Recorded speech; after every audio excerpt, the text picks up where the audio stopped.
Hello friends, आप सभी कैसे हैं। आई होप आप सभी लोग अच्छे होंगे। तो मैं आज आपको हल छठ पूजा की विधि बताने वाली हूँ। फ्रेंड्स हमें सबसे पहले ओरन डाल लेना है। ओरन डालने के बाद में हमें सबसे पहले अच्छे से ओरन डालना है। पूजा विधि में छोटा सा ओरन ही ठीक होता है, ज़्यादा बड़ा ओरन डालने से स्पेस भी ज़्यादा होता है। चलिए फ्रेंड्स, हम पूजा विधि स्टार्ट करते हैं। आगे देखिए।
तो फ्रेंड्स, हमें धूप दीप आदि को जला लेना है और भगवान जी को तिलक लगा लेना है।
व्रत कथा।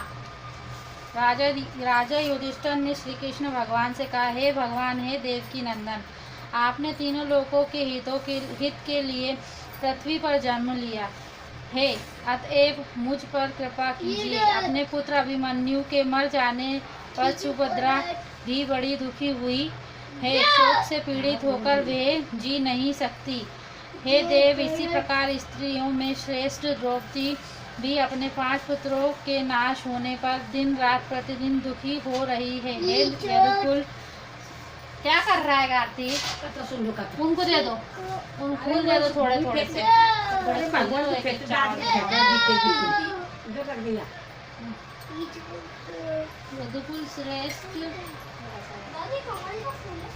यदुकुल श्रेष्ठ अभिमन्यु भी भार्या के गर्भ की संतान भी अस्त्र के तेज से दग्ध हो रही है, क्योंकि अति दुष्ट अश्वत्थामा ने इस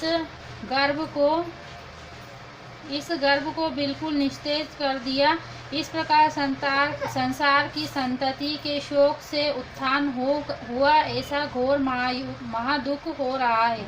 पिता अपने जन्म को तभी सफल जानता है जब उसके पुत्र चिरंजीवी, दीर्घायु और आरोग्य हो और उसकी संतति उत्तम हो। हे देवेश, उस दान या व्रत को बतलाइए जिससे करने से संतान शोक के दुख से माता पिता पीड़ित ना हो। भगवान श्री कृष्ण ने कहा, यदि उत्तरा एक अपूर्व व्रत को करे तो उसका मृत पुत्र भी जीवित हो जाएगा, इसमें कोई संदेह नहीं। राजा युधिष्ठिर ने तब पूछा, हे भगवान, इस व्रत की क्या विधि है? इसके कौन देवता हैं? किस काल में किया जाता है और किस स्त्री ने ये व्रत किया है जिससे ये प्रसिद्ध हुआ है? श्री कृष्ण भगवान ने तब कहा, सुभद्रा का एक राजा था, उसकी रानी का नाम सुवर्णा था और उसको हस्ती नाम ड्रसाद पुत्र उत्पन्न हुआ। इससे अपने नाम पर हस्तिनापुरी बसाई। यह बालक एक दिन धाय के साथ गंगा जी के तीर पर गया। जल से खेलता हुआ वह बालक बाल भाव से जल में चला गया। वह एक मगर उसको पकड़कर गहरे पानी में ले गया। इस समाचार को सुनकर पुत्र दुख से दुखी रानी सुवर्णा ने क्रोध के मारे धाय के पुत्र को जलती अग्नि में फेंक दिया। और फेंकने के बाद वो अपने पुत्र को याद करती बड़ा विलाप करने लगी। राजा भी दुखी से व्याकुल हो गया। धाय पुत्र शोक दुख से व्याकुल होकर जंगल में चली गई। कुशा और पलाश के पूर्ण जंगल के मध्याह्न के समय शिवजी की पूजा करने लगी।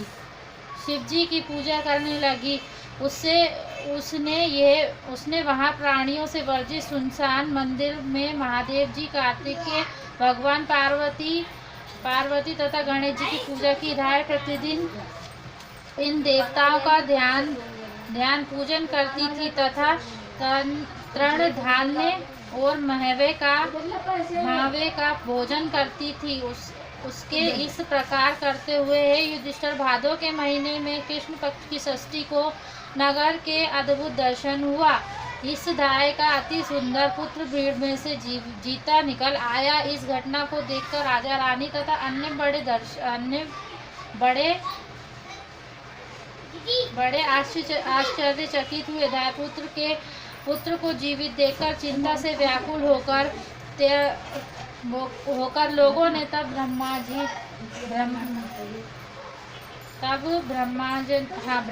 ब्रह्मा ज्ञानी पंडितों से उसका कारण पूछा।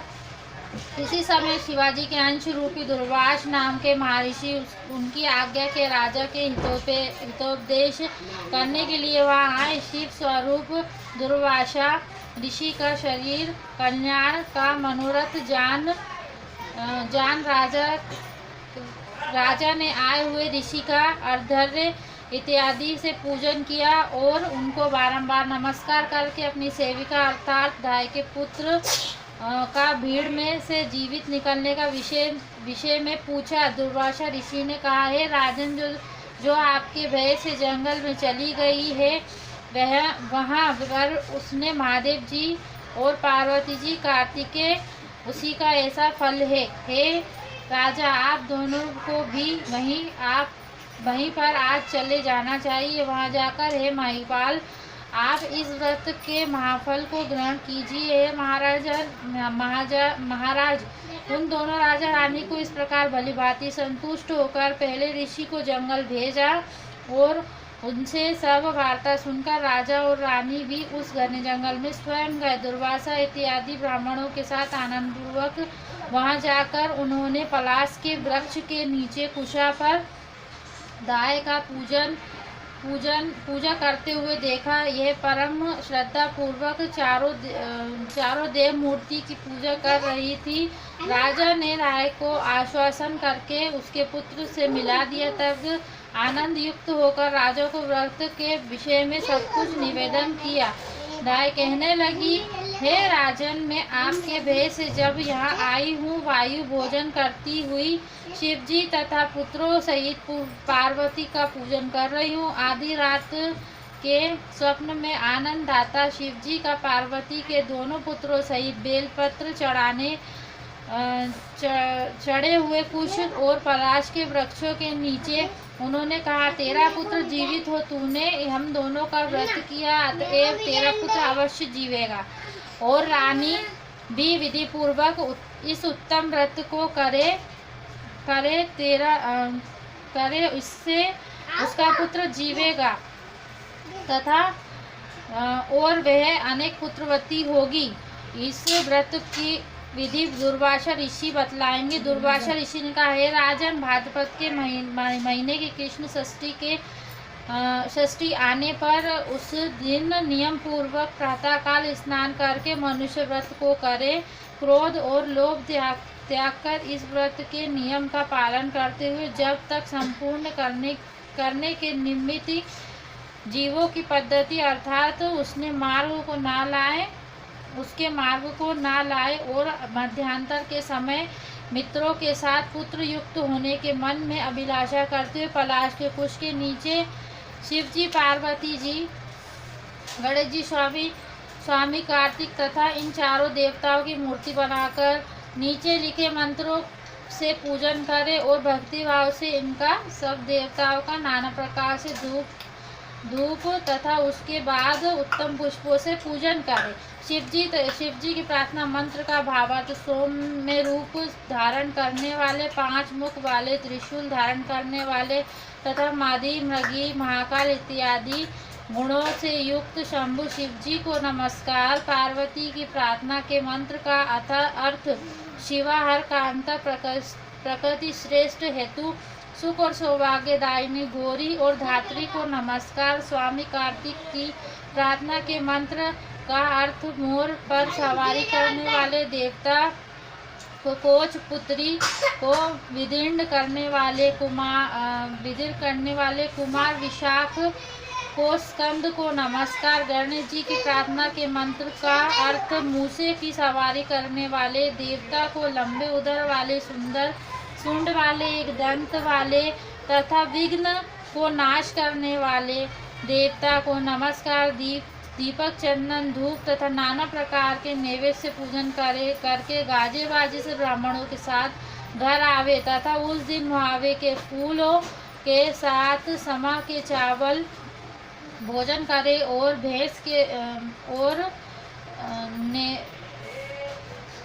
भैंस के दूध, दही, मठा तथा घृत का भोजन करे। हे राजन, इस व्रत की ऐसी विधि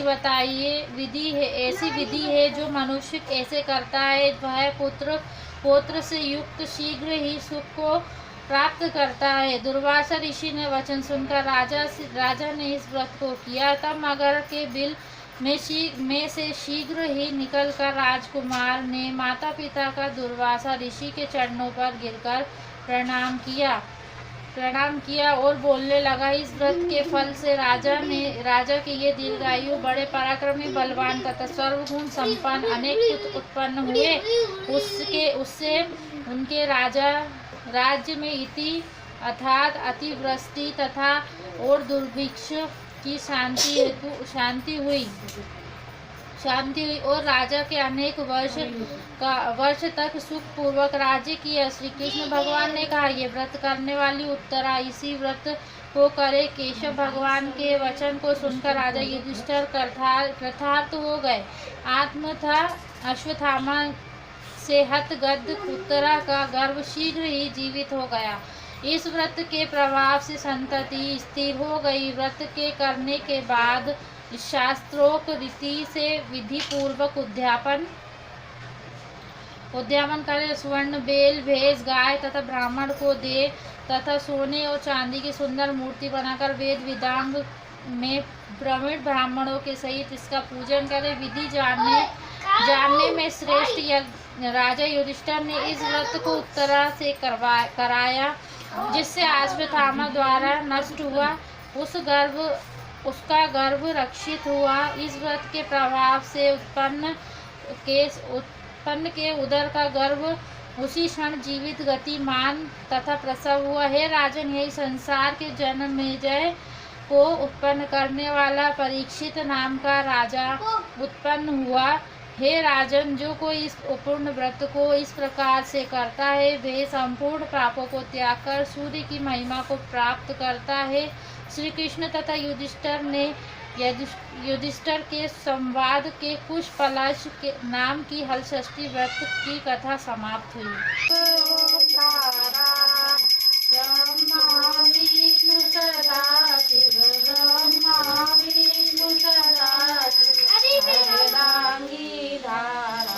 ओम जय शिव ओंकारा, एकानंद चतुरानंद पंचानंद साधे, बोले पंचानंद साधे। हंसासन गरुड़ासन, हंसासन गरुड़ासन, गजवाहन साधे। ओम जय शिव ओंकारा। दो भुज चार चतुर्भुज, दस भुज अति शोभे, बोले दस भुज अति शोभे। तीनों रूप निरखता, तरुवन रूप निरखता, रघुवन जन मोहे। ओम जय शिव ओंकारा। अक्ष मारा वन मारा धारी, बोले मुझे मारा धारी। पुरारी कंसारी, अरे माला धारी। ओम जय शिव ओंकारा। श्वेतांबर पीतांबर बागांबर आगे, बोले बागांबर आगे। कनकादित्य गरुड़ादित्य, कनकादित्य गरुड़ादित्य, भूतादित्य आगे। ओम जय